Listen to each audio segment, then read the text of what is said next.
Assalamualaikum dan salam sejahtera bagi yang beragama lain. Kita berjumpa kembali di channelnya Rinda Kece, channel yang membangun semangat dan inspirasi. Dan kali ini aku akan mengajak teman-teman semua ke sebuah cagar budaya, yaitu Vihara Avalokiteshvara yang berada di Banten. Dan vihara ini berdiri pada masa Kesultanan Banten. Yuk kita ikuti dan kita eksplor lebih dalam. Halo, selamat berjumpa. Hari ini saya tepat berada di Vihara Avalokiteshvara, di mana vihara itu letaknya ada di Serang, Banten ya teman-teman. Dan vihara ini menurut sejarah adalah vihara tertua di Banten yang berdiri sekitar tahun 1652 di zaman Kesultanan Banten. Dan sejarahnya di tahun 1883 terjadi tsunami, dan pada saat tsunami itulah orang-orang di sekitar Banten sini menyelamatkan diri di vihara ini. Dan untuk itu kita akan mereview semuanya. Yuk kita ikuti. Teman-teman, hari ini ramai ya, karena orang-orang mau mengadakan sholat sembahyang ya.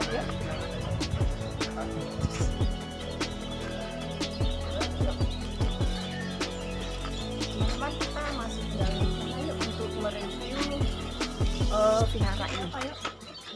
Kita sampai ke apa ya? Inilah teman-teman viharanya, vihara tertua, dan kita akan melihat patung Dewi Kuan Yin ya. Di mana patung Dewi Kuan Yin itu patung peninggalan pada zaman Kesultanan Banten. Yuk, kita cari.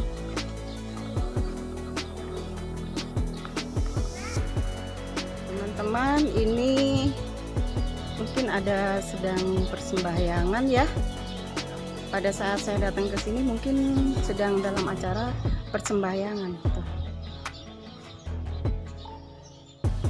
Lagi ada acara persembahyangan.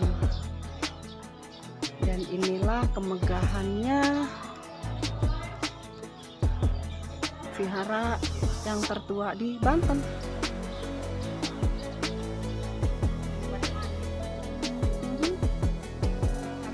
Banyak umat Buddha yang sedang melakukan persembahyangan, dan kita harus menghargai ya teman-teman, sebagai sesama umat beragama kita harus menghargai.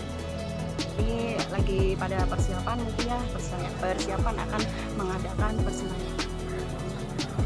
Kita lihat ya teman-teman, betapa mewahnya, betapa megahnya vihara yang tertua di Banten ini.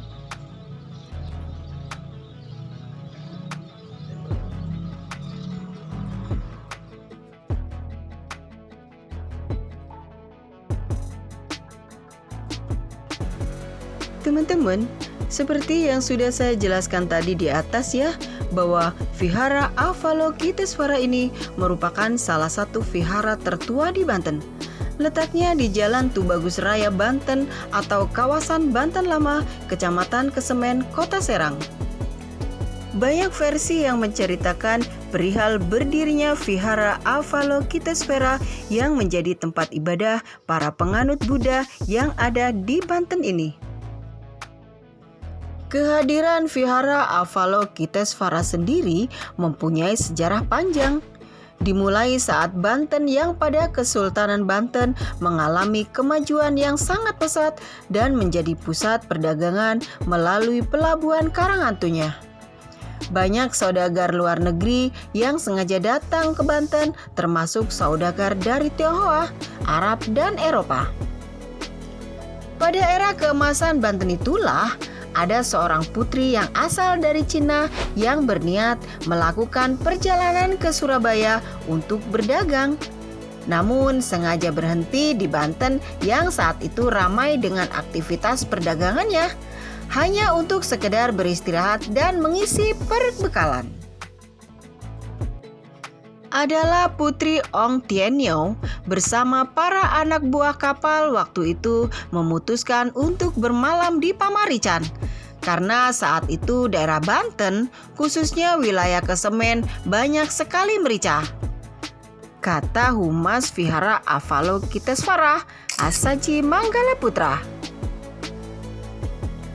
Alasan Putri Ong Tienyo bermalam di Pamarichan karena persediaan di kapal yang semakin menipis dan guna melanjutkan perjalanan dari negeri Cina menuju Surabaya yang menjadi tujuan awal sang putri.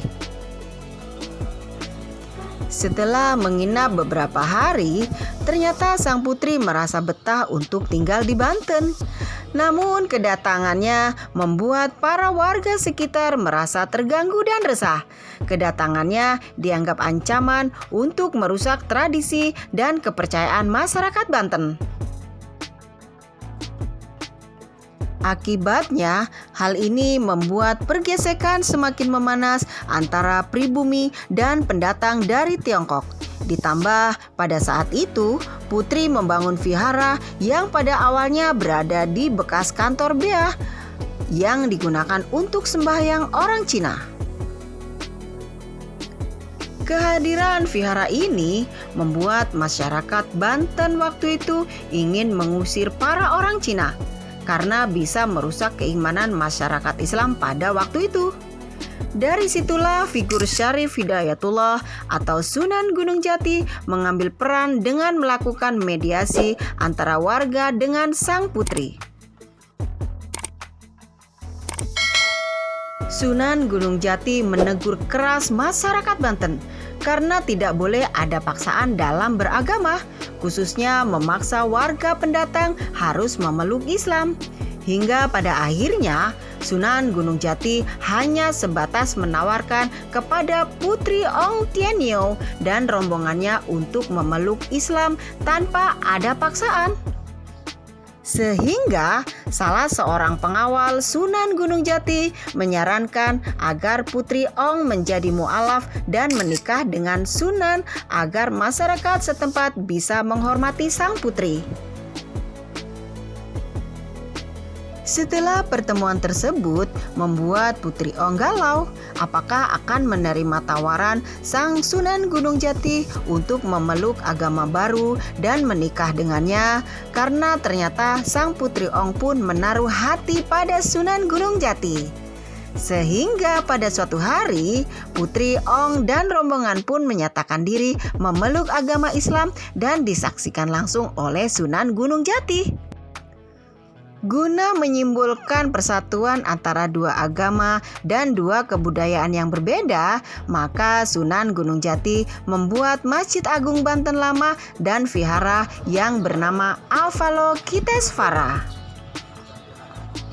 Posisinya yang dekat dengan vihara dan masjid menandakan hubungan harmonis antara etnis Tionghoa dan penduduk setempat yang memeluk agama Islam. Mengenai kedatangan masyarakat Tionghoa ke Banten sendiri, terdapat banyak beberapa versi. Ada yang menyebutkan bahwa masyarakat Cina datang ke Kesultanan Banten sekitar abad 17 Masehi, di mana pada abad tersebut banyak ditemukan perahu Cina yang berlabuh di Banten dengan tujuan berdagang dan barter dengan lada. Berdasarkan catatan dari J.P. Cohn sendiri, banyak perahu Cina yang membawa dagangannya senilai 300.000 real. Di mana dalam kelanjutannya, masyarakat Cina tak hanya berdagang, tapi bermukim di Banten dengan lebih dari 1.300 kepala keluarga. Vihara Avalokitesvara sendiri dibangun pada tahun 1652 Masehi dan mengalami perpindahan beberapa kali. Seperti di tahun 1659 Masehi, vihara ini menempati loji Belanda. Lalu di tahun 1725 pindah ke sebelah selatan menara Masjid Pecinan Tinggi. Baru di tahun 1774 hingga kini berlokasi di Kampung Pamarichan, Desa Pabean, Kecamatan Kesemen, Kota Serang. Dan pada perayaan Tahun Baru Imlek, vihara Avalokitesvara sendiri ramai didatangin oleh etnis Cina untuk berdoa dan agar diberi keberuntungan di tahun-tahun berikutnya. Indah, adem.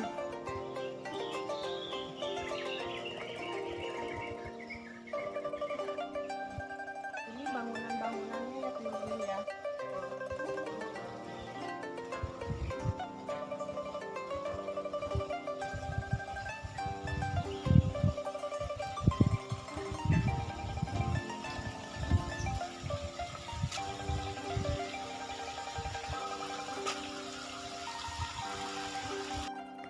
Demikianlah latar belakang berdirinya Vihara Avalokitesvara dan peran Sunan Gunung Jati. Dan jangan lupa bantu like, komen, dan subscribe.